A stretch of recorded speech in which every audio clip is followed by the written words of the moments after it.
Culture Soccer.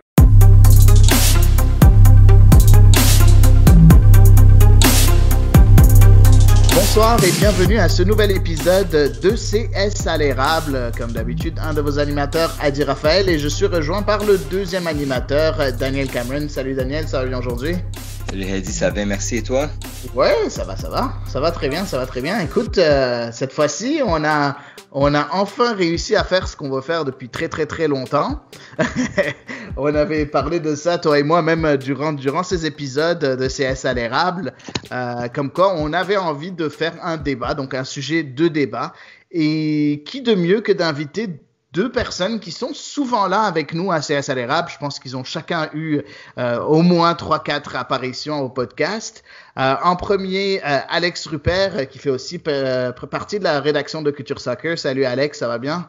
Très bien, toi? Ouais, ça va.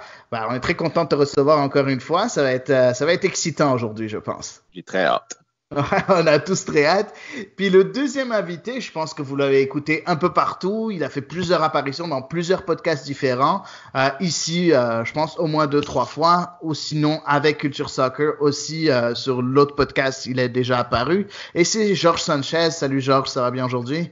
Salut, ça va très bien, merci. Oui, donc pour ceux qui ne savent pas, Georges Sanchez, c'est un entraîneur pour l'équipe féminine de Concordia pendant plusieurs années, qui est maintenant à la retraite de ce côté-là. Donc Georges, toujours un honneur de te recevoir, toujours très content de te recevoir, et on a vraiment hâte aussi à ce sujet. Je sais pas si toi aussi t'as hâte de parler de tout ce qu'on va débattre aujourd'hui. C'est toujours plaisant de parler du soccer, peu importe le sujet. Parfait, excellent. Notre sujet aujourd'hui, ça va être très simple en fait.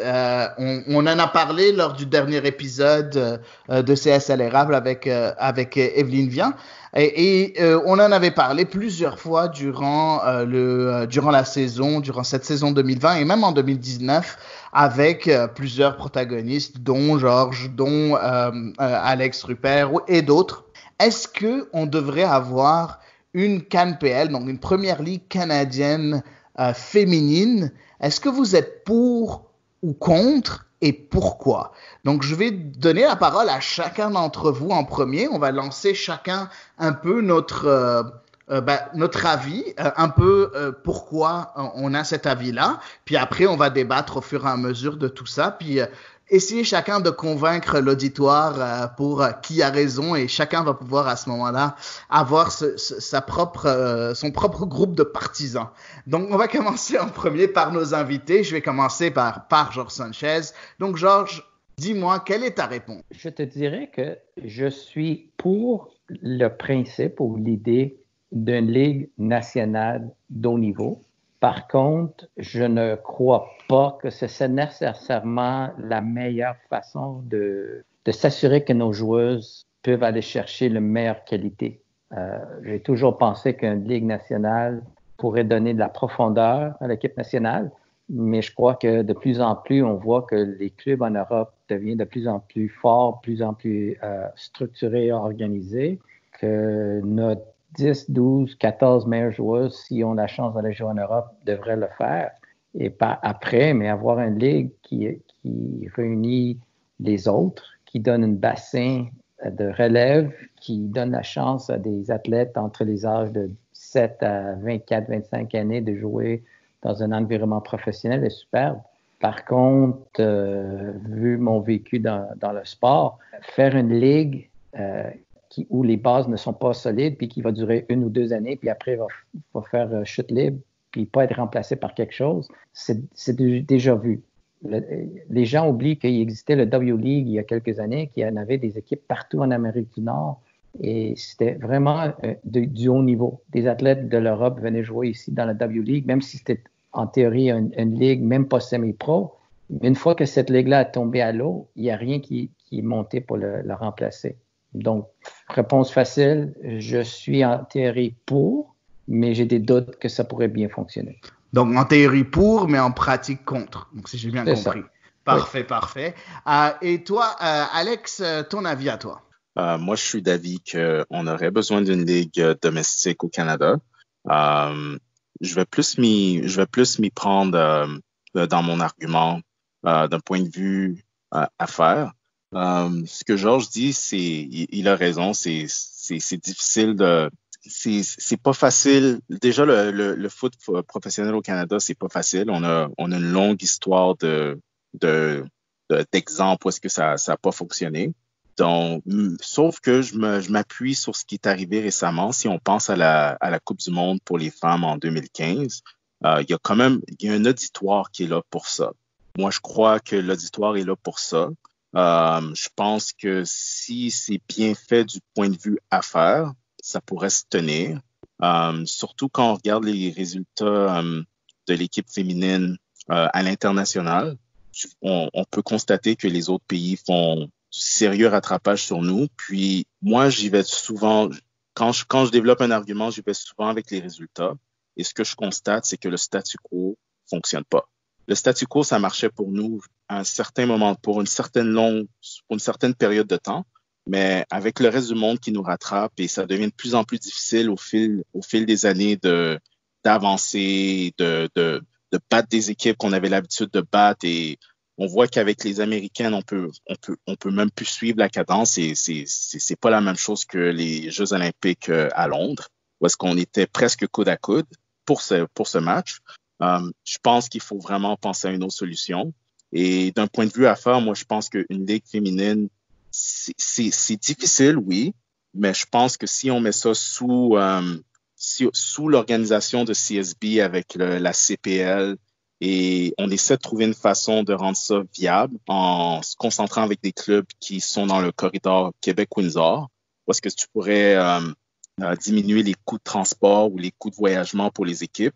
Moi, je pense qu'il y a un auditoire, je pense que ça peut marcher, puis je pense qu'on a une assez bonne base pour fournir du talent à ces équipes-là, parce que si on regarde le sport universitaire chez les femmes, c'est quoi? C'est 53 équipes qui compétitionnent pour le grand trophée à la fin de la saison du championnat universitaire.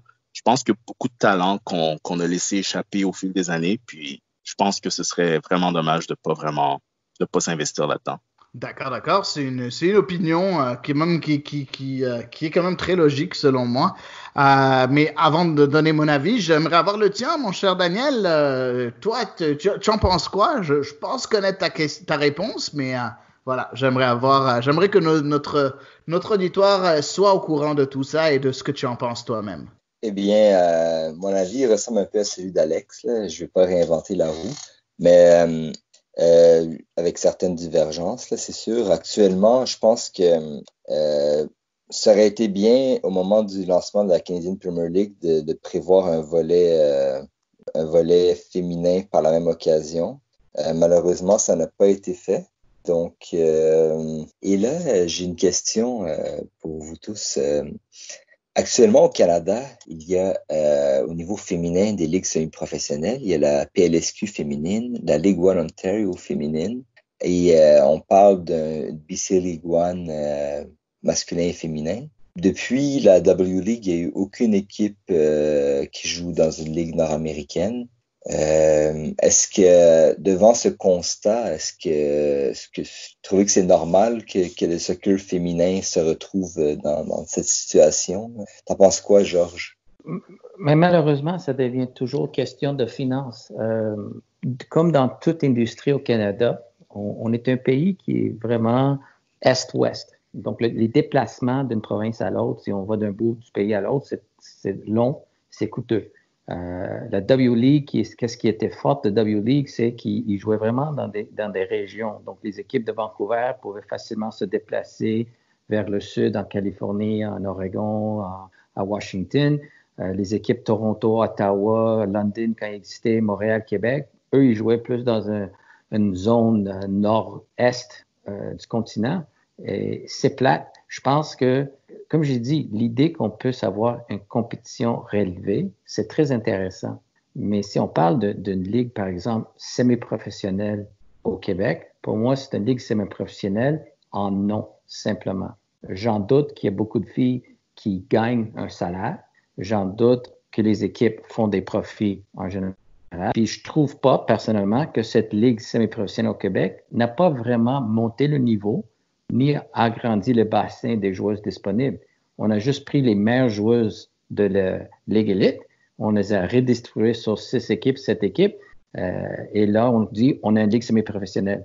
En tout cas, on ne sait pas quand on va reprendre le jeu, mais cette année, il y avait 2 autres équipes qui avaient rejoint la Ligue semi-pro féminine, mais c'est les mêmes joueuses. C'est Pierrefonds rentré dans la Ligue, mais ils n'ont pas assez de joueuses à Pierrefonds. Ils vont aller piger dans des équipes de Ligue élite ailleurs pour former une équipe. Alors, il ne faut pas se contenter de dire qu'on a une ligue domestique professionnelle ou des ligues semi-pro. Il faut s'assurer que si on le fait, qu'on le fait bien, et pour le faire bien, peut-être le faire à une moindre échelle au début, puis s'assurer que ce soit bien, puis pour prendre les mots que Adi dit souvent, avoir les reins solides avant d'aller vers l'avant. Parce que les meilleures joueuses, il faut qu'ils soient encadrés dans un environnement professionnel. Pour moi, c'est ça qui est important. Pas qu'ils jouent professionnel, mais que l'encadrement soit fait dans une structure plus professionnelle. Et je l'ai vécu quand j'étais au Centre national ici au Québec. Je trouve que dans le temps, c'était pas un sport-études, c'était vraiment des joueuses un peu partout du Québec qui s'est déplacées 3 fois par semaine à Montréal pour s'entraîner. Puis quand ils arrivaient dans des camps de l'équipe nationale, ils étaient dépassés par les événements. Ils n'étaient pas assez bien préparés parce qu'ils n'avaient pas la chance de vivre une atmosphère compétitive professionnelle. D'accord. Et toi, t'en penses quoi, toi, Daniel? Daniel, tu en penses quoi de tout ça? Eh bien, par rapport aux ligues de sécurité du Québec, la semaine passée, on avait eu Evelyne Vien et elle avait constaté que quand la PLSQ a été fondée, qu'il y a eu une augmentation du niveau parce que, comme a dit Georges, il y a moins d'équipes, donc elles sont redistribuées il y a comme une concentration plus grande de talents que dans la LSEQ. Concernant est-ce que c'est vraiment une ligue semi-pro, ben ça, c'est le même problème du côté masculin.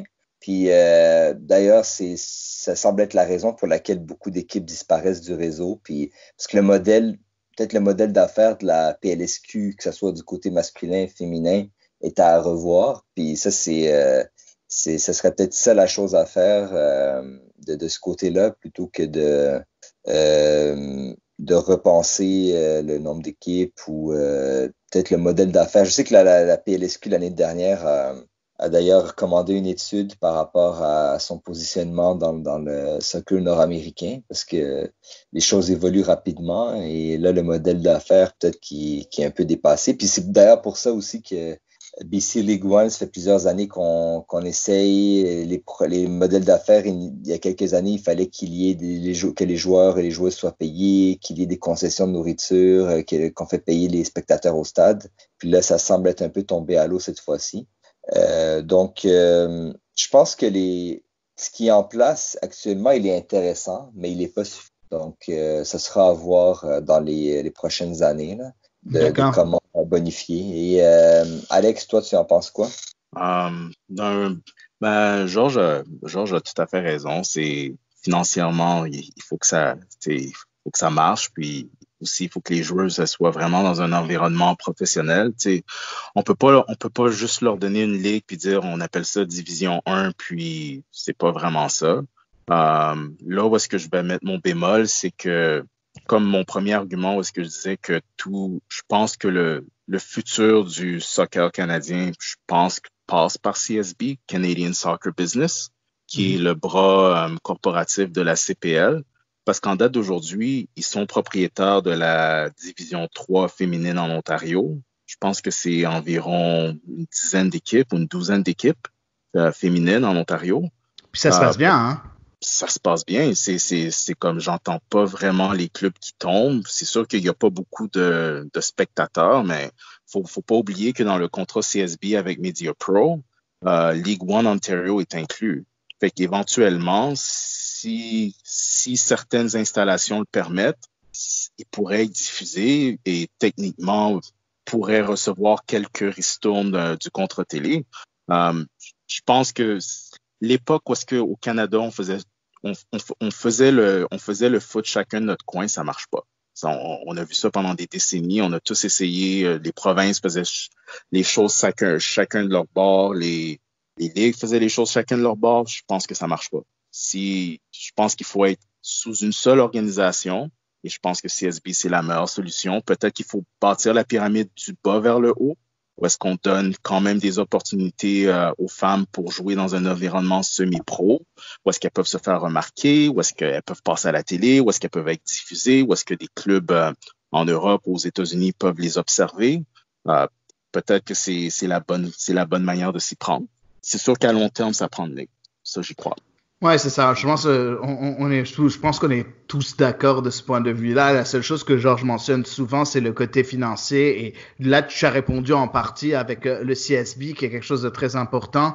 Je trouve que oui, c'est important ce côté-là. Moi, j'aimerais vous proposer, et juste comme ça, juste pour le fun, là, pourquoi pas faire un championnat peut-être avec des divisions un peu dans ce style-là, un peu comme on voit dans plusieurs sports nord-américains où tu as une division de je sais pas de l'Est, après complètement l'Est, ou divisé en 4 divisions, le Canada en 4 divisions, où les équipes vont se jouer durant cette division-là 2 fois ou 3 fois, puis après dans d'autres divisions juste une fois, donc pour limiter les coûts de déplacement, ainsi de suite. Quelque chose comme ça. Après, il faut qu'il y ait assez de clubs pour que ça marche, ou sinon c'est plate, comme le dit Georges. Mais il y a plein d'options qu'on pourrait trouver, je trouve, pour arriver là. Après, comme on l'a dit, je pense que ça passe par là, comme l'a dit Alex. Je pense que ça passe par là, et à un moment donné, il va falloir trouver une solution par rapport à ça, parce que contrairement à ce que beaucoup pensent, moi je trouve que le Canada doit avoir des équipes pro. Ce n'est pas normal qu'on ait aucune équipe professionnelle au Canada. Après, bon, j'aimerais vous lancer une question un peu qui rentre dans ça. On l'avait touché la dernière fois que Georges était là. Georges nous avait dit que, et en fait on en avait parlé nous-mêmes, que Canada Soccer paye le salaire de certaines joueuses de NWSL.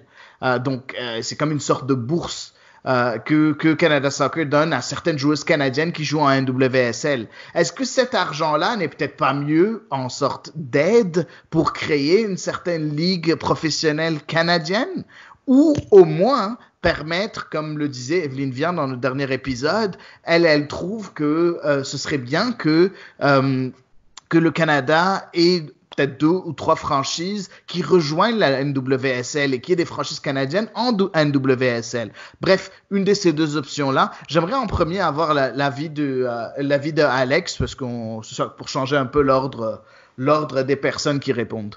Je pense que si tu mets des clubs en NSWL, on parle du point de vue viabilité et faire fonctionner ça au Canada. Avec des équipes NWSL, ce serait sûrement Toronto, Montréal, Vancouver comme en MLS. Ça va être déjà que c'était très difficile à vendre du côté masculin de partir des clubs en parallèle avec la MLS. Je pense qu'avec du côté féminin, ce serait presque pas possible, honnêtement.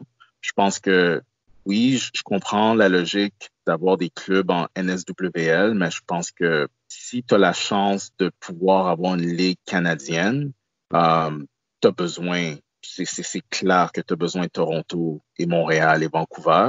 Puis je te rejoins où est-ce que tu disais le modèle où est-ce qu'on pourrait avoir une zone dans l'Est et une zone dans l'Ouest.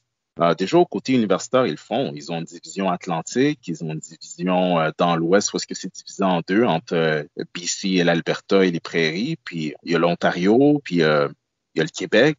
Moi, je préconise le corridor Québec-Windsor parce que la moitié de la population canadienne habite là.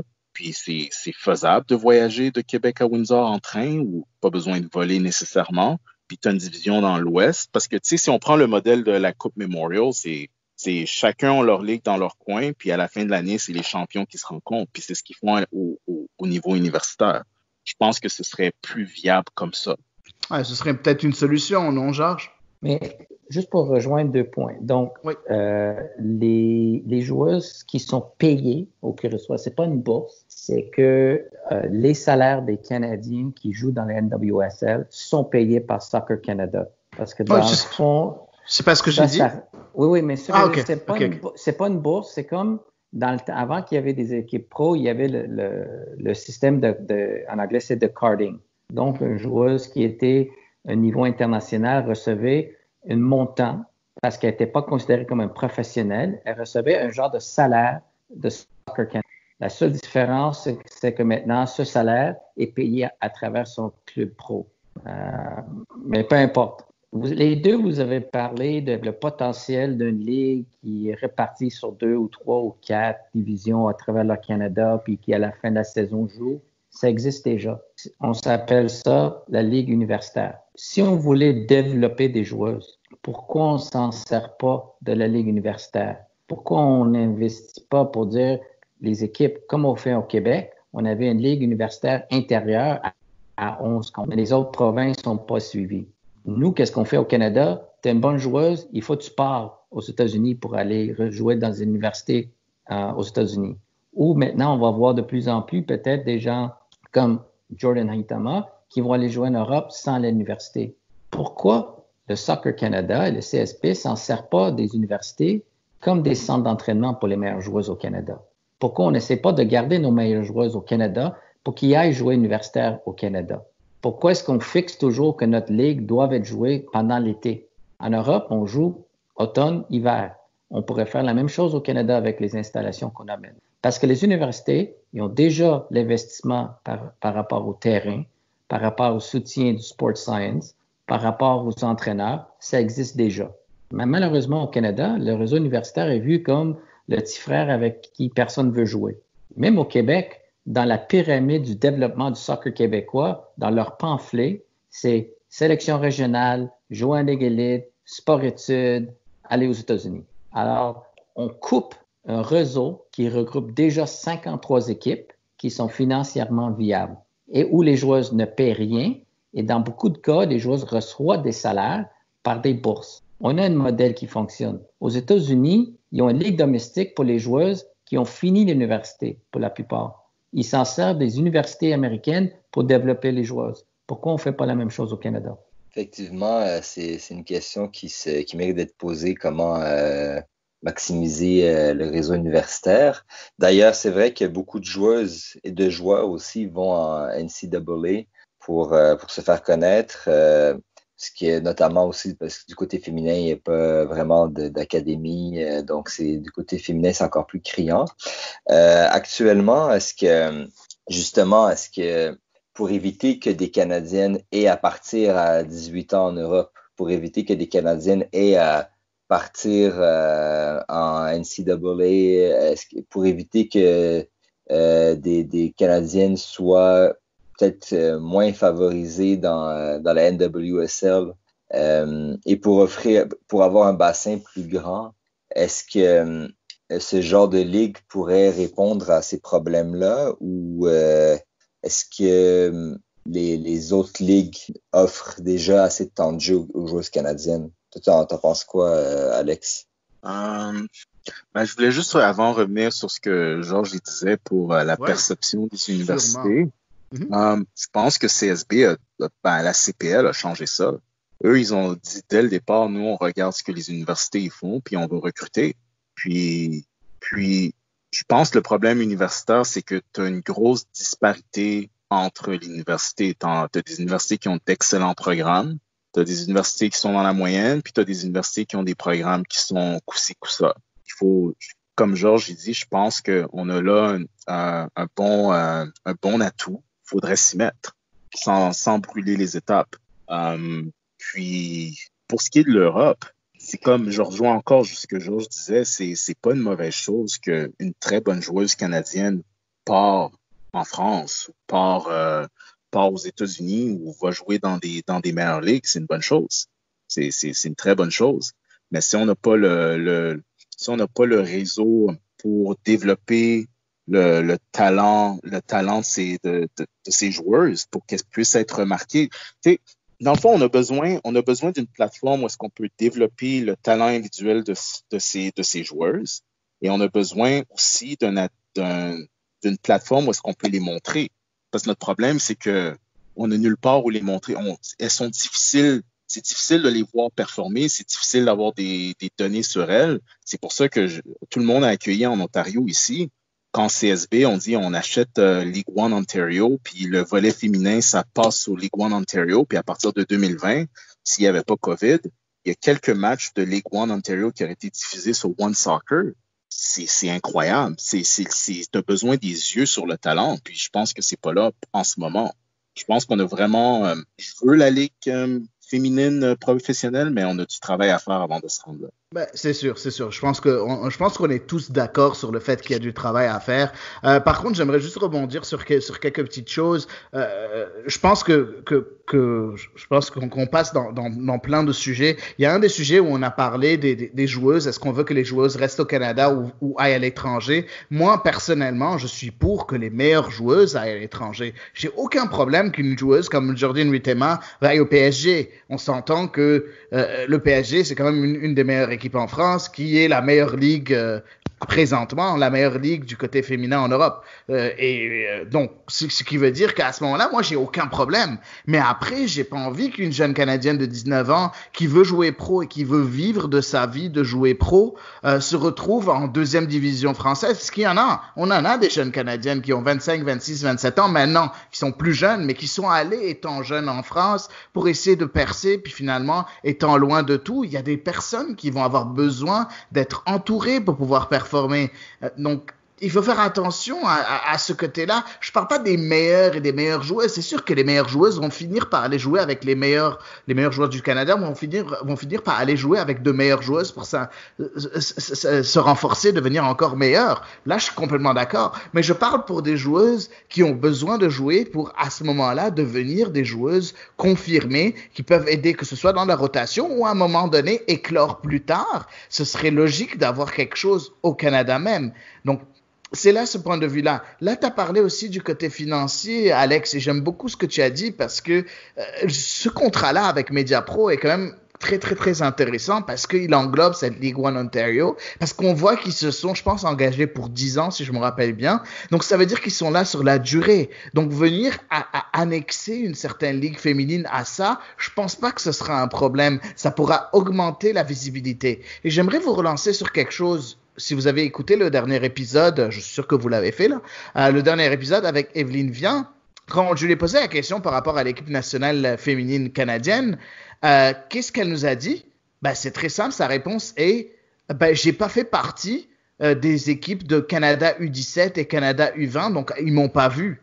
Tu me parles de données, Alex. Tu m'as parlé de données dernièrement. Je suis vraiment désolé, mais les données du college soccer, ils sont là. Aux États-Unis, elles sont là. Moi, je suis parti, j'ai trouvé toutes les informations sur Evelyne Vian. Je la suis depuis très longtemps. On voit ce qu'elle veut dire. Donc, ça ne veut pas dire que d'un côté, on n'a pas accès aux données. C'est qu'on n'est même pas en train de voir à ce moment-là. Et pourquoi on n'est pas en train de voir? Parce qu'on est occupé à essayer à mettre toutes nos ressources pour aller voir des joueuses ici au Canada. Et vu que ce n'est pas simple de voir des joueuses ici au Canada, d'aller dans des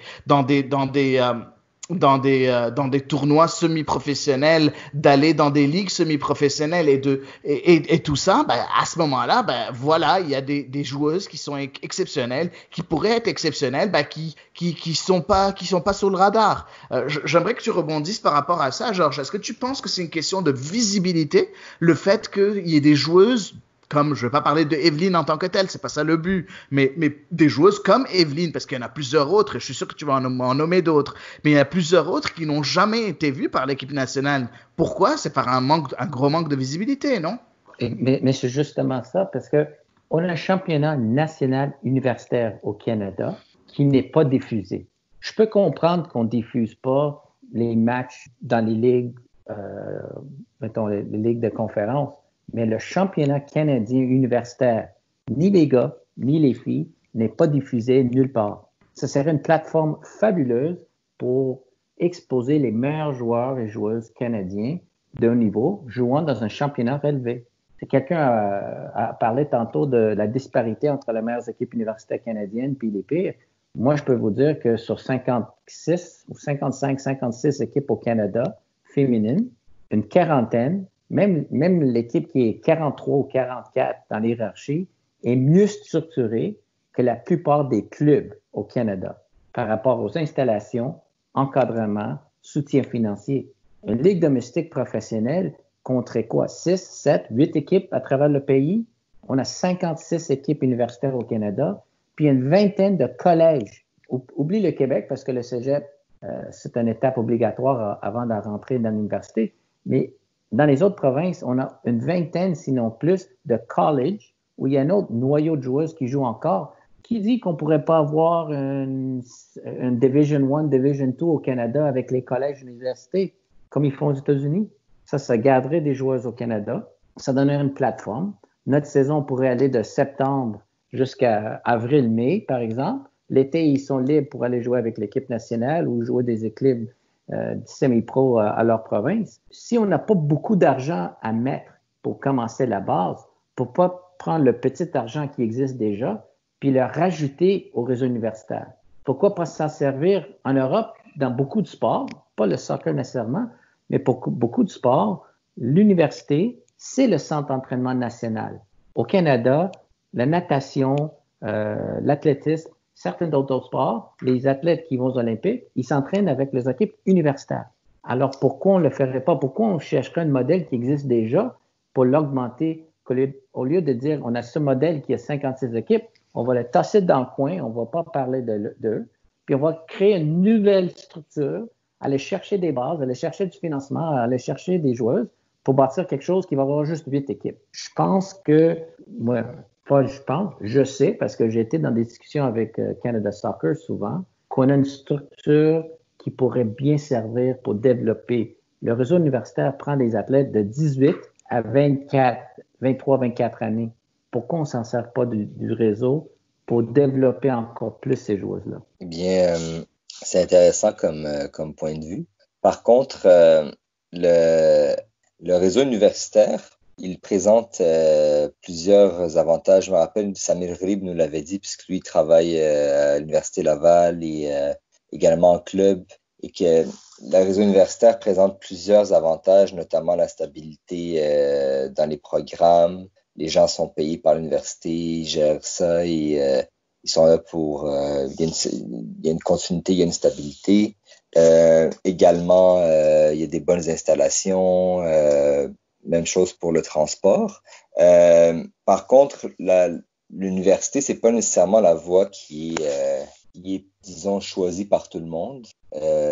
Et également, l'université prend les joueuses et les joueurs tard. Donc, c'est pas, à 18 ans, c'est plus vraiment de la formation, c'est plutôt de la post-formation. Est-ce que les académies, est-ce que ça peut être aussi une solution pour le développement? Toi, t'en penses quoi, Alex?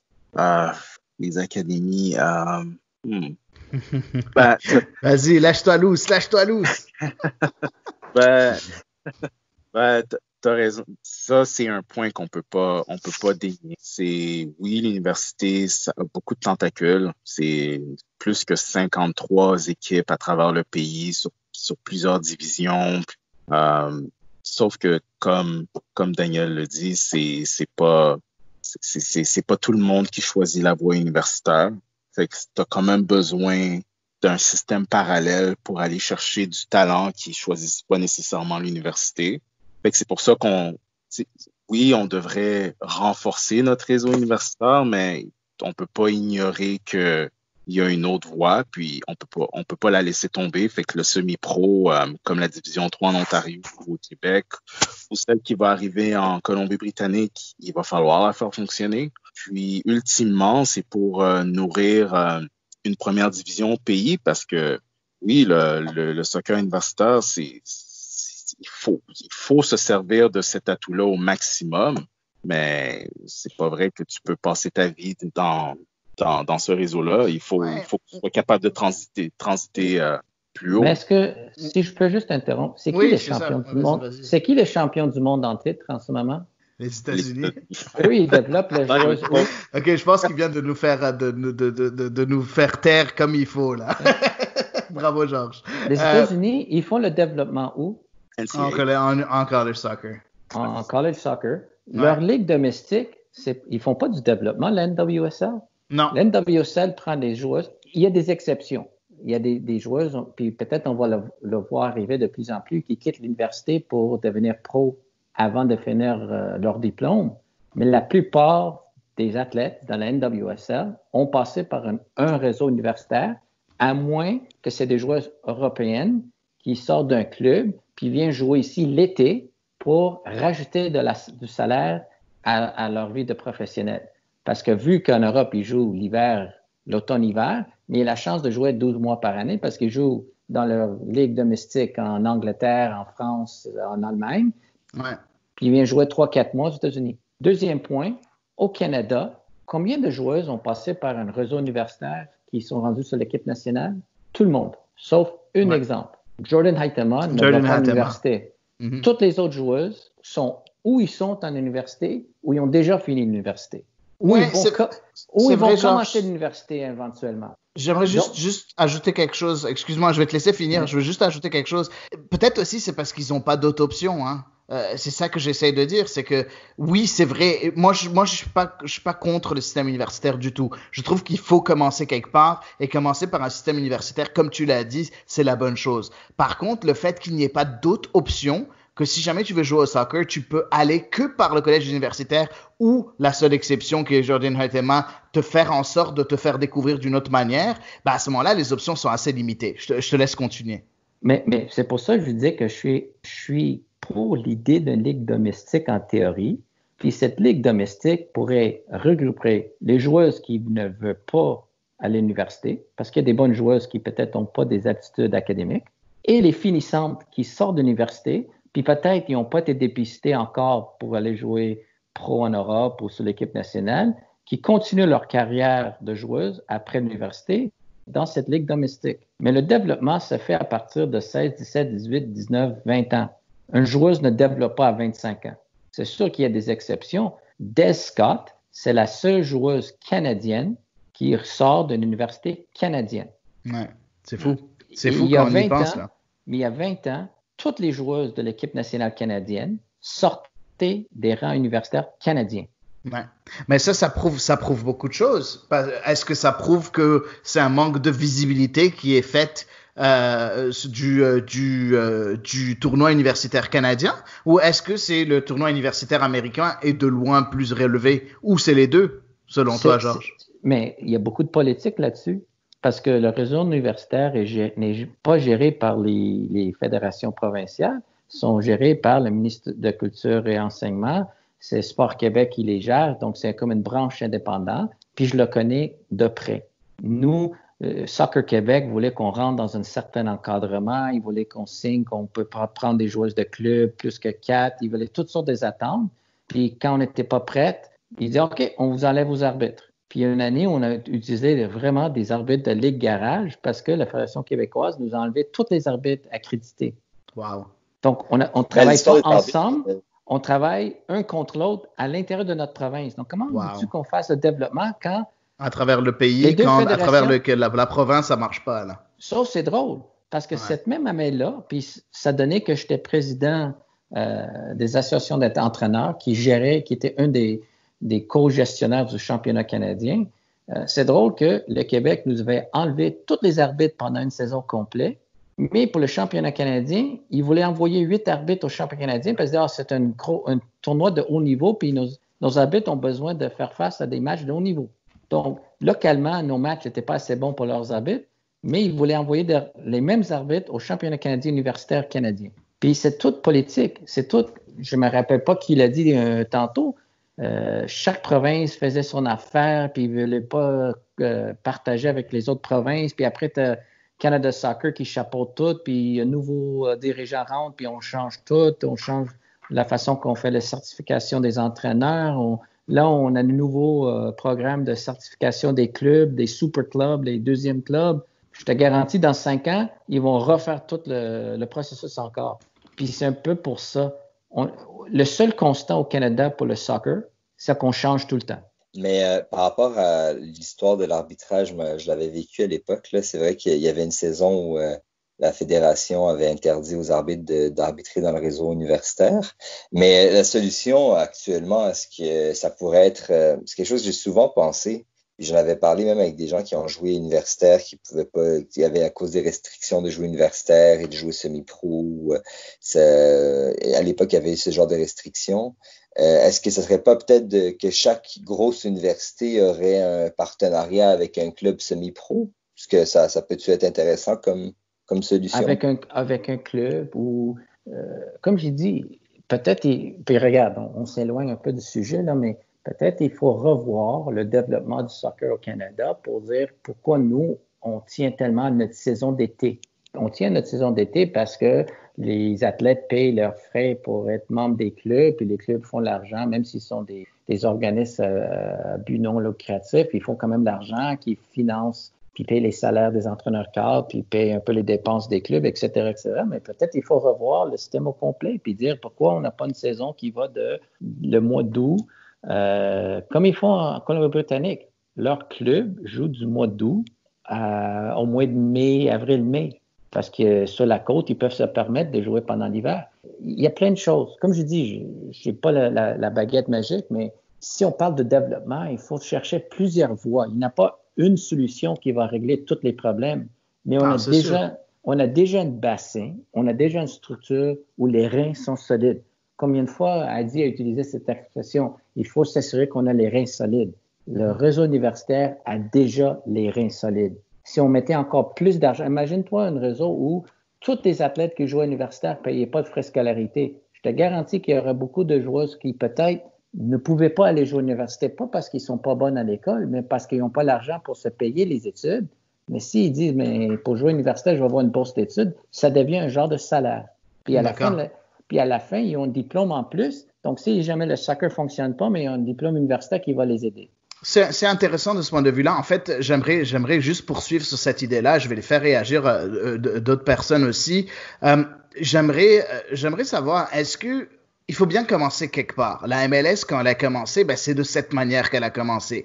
Oui, il y a eu, je sais pas si vous vous rappelez, on a eu, ou bien si vous avez suivi l'histoire dans ce temps-là, une grande majorité, un bon 70, 75, même 80% des joueurs de la MLS à ses tout débuts provenaient du parcours universitaire, de l'université, de college soccer à partir de la draft. Et au fur et à mesure, ça a évolué. Maintenant, la draft, il y a beaucoup de joueurs encore qui sont très très bons qui sortent de la draft et qui commencent à percer. Sauf que c'est rare de voir ceux qui arrivent en deuxième ronde et troisième ronde vraiment percer l'alignement partant. Il y en a, mais c'est de plus en plus rare. Ce n'est plus 70-80% de la ligue qui fait partie qui sort du parcours universitaire. Par contre, ce serait peut-être une bonne façon, et moi, c'est là où je rejoins Georges, je trouve que c'est une bonne façon de commencer ça. Mais par contre, il faut que, en commençant, on commence en premier, comme le dit Georges, à solidifier ce parcours universitaire-là et ce réseau universitaire-là pour après sortir une ligue professionnelle qui prendra en premier des joueurs, des joueuses de l'université pour incorporer d'autres internationaux à droite et à gauche et à ce moment-là grandir. Que ce soit sur le plan Amérique du Nord comme la MLS, donc États-Unis, Canada, ou que ce soit Canada seulement, ça c'est une autre paire de manches. Moi de mon côté, j'aimerais avoir Canada seulement, mais si jamais c'est pour les deux, écoute, ce sera mieux que zéro là, tant qu'on est des équipes pro au Canada. Mais ce serait peut-être une bonne option de faire quelque chose comme ça, non Daniel, commençons par Daniel, on commence toujours par nos invités, on va commencer cette fois-ci par Daniel. Est-ce que tu penses que ce serait une bonne idée de commencer sur ce modèle-là, un peu sur ce que la MLS a fait à un moment donné? Je pense que le réseau universitaire, il peut être utile dans la pyramide. Je pense même qu'il est nécessaire, surtout au niveau féminin. Après ça, on retourne tout le temps à l'histoire de l'argent. Est-ce que si c'est l'argent des fonds publics d'enseignement qui va aller pour payer des athlètes, je suis pas très d'accord avec ça. Si c'est des bourses du programme canadien sportif ou que ça soit, supposons, comme je dis, des partenariats entre les clubs et les universités. Par exemple, la joueuse, elle va jouer l'été avec son club et l'automne avec son université, puis le club va la payer, puis ça va lui permettre d'enchaîner avec les deux et le club profite des installations sportives, mais en même temps payer une partie des salaires. S'il y a moyen de créer une économie à travers ça, je suis d'accord, mais si c'est pour juste prendre l'argent des universités ou de ce qui doit aller dans l'enseignement pour aller non, c'est sûr que ce serait différent là. Non, c'est sûr à ce moment-là, c'est sûr que ce serait un peu difficile d'enlever de l'argent de l'éducation, déjà qu'il y en a jamais assez pour aller dans le sportif. Mais juste pour ajouter, les bourses sont jamais payées par les fonds dédiés à l'éducation. Voilà. C'était ma réponse. Merci beaucoup, Georges. Est-ce que tu peux nous expliquer ça vient d'où? Mais ça dépend. Mais des fois, les boursiers, que ce soit des anciens joueurs ou anciens athlètes qui font des dons, ça peut être des fondations. Donc, comme par exemple le Rouge et Or, pour le foot, pas le soccer, mais le football, c'est géré comme une équipe pro. Ils ont une fondation qui va chercher des compagnies, il va chercher des donateurs qui donnent l'argent. Puis cet argent, c'est fait à travers un don dans un fonds de scholarship qui sert à payer les joueurs, excuse. Donc, on pourrait faire la même chose. Les mêmes compagnies qui investissent dans le CanPed pourraient investir dans les fonds de scolarité de chaque université. Ou tu peux choisir 6, 7, 8 meilleures universités. Mais comme j'ai dit, c'est plus les liens. À un moment donné, Canada Soccer avait sorti un document, il dit, nous, on n'oblige pas les joueuses d'aller jouer aux États-Unis. Mais ils avaient sorti une liste de critères. On veut que nos joueurs jouent dans des universités qui ont ça. Puis après, on crée des critères. Il y a juste une université au Canada qui rencontre des critères. Donc, par défaut, ils ont dit aux joueurs, tu ne peux pas rester au Canada si tu veux jouer sur l'équipe nationale. Alors, c'est un peu irréaliste. Comme je ne dis pas que l'université va régler tout, mais il y a déjà une réseau puis un bassin qui pourrait servir à aider la qualité.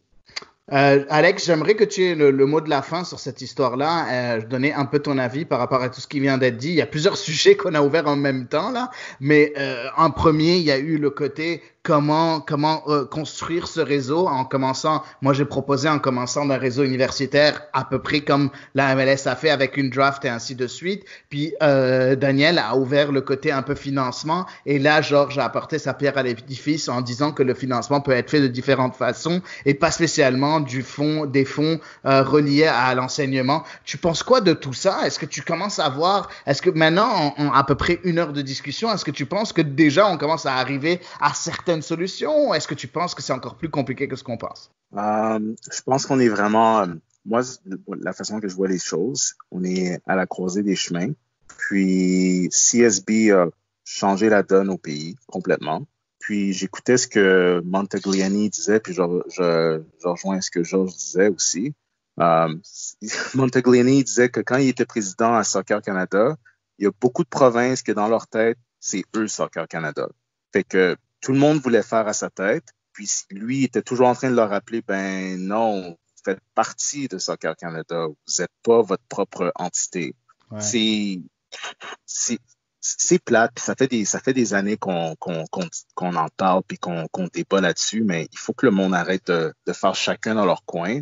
Puis moi, je pense qu'on est à croiser les chemins, puis CSB à travers CPL, je pense que c'est la porte vers l'avant. Parce que si on peut voir un modèle de ce qui se passe du côté masculin, si je sors le nom à Joel Waterman, qui est maintenant avec l'Impact de Montréal, mais lui, c'est le repêchage d'une université en Alberta, non? Oui, effectivement, il est parti de l'université à Foothills, puis après direct à Calgary. Donc, en l'espace de 2 ans, il est parti de son université à la MLS, ce qui est quand même remarquable. Mais je pense que c'est encore une exception. Mais je pense que tu as raison, il peut y en avoir de plus en plus. C'est parce que le réseau universitaire a été ignoré. Il était complètement ignoré par le côté pro, parce que le côté pro était vraiment du côté des États-Unis. Mais le soccer universitaire a été tout de même pas mal ignoré, tant du côté masculin que féminin.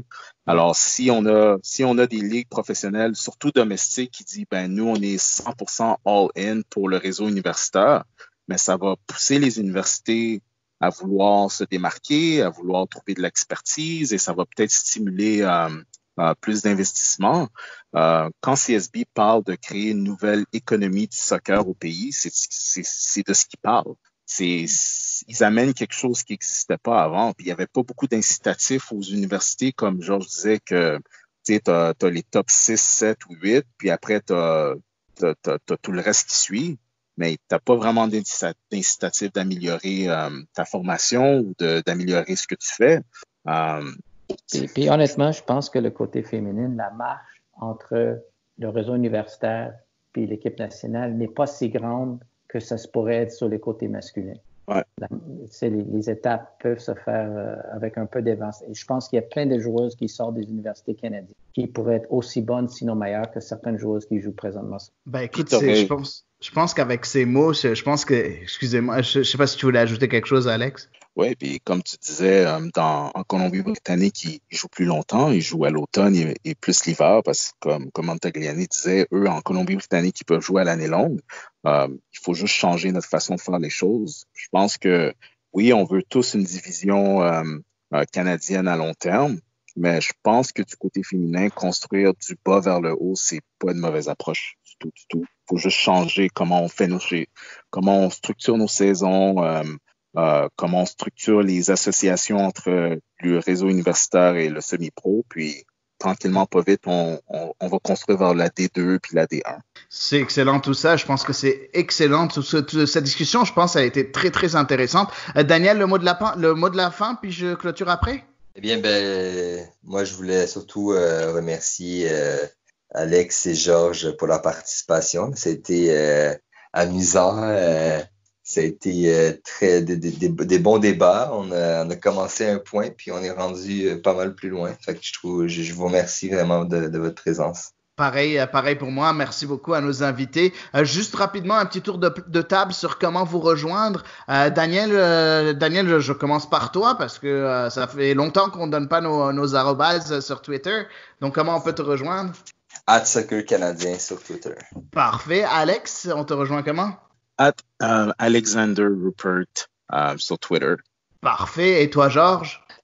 @Gio Sanchez 65.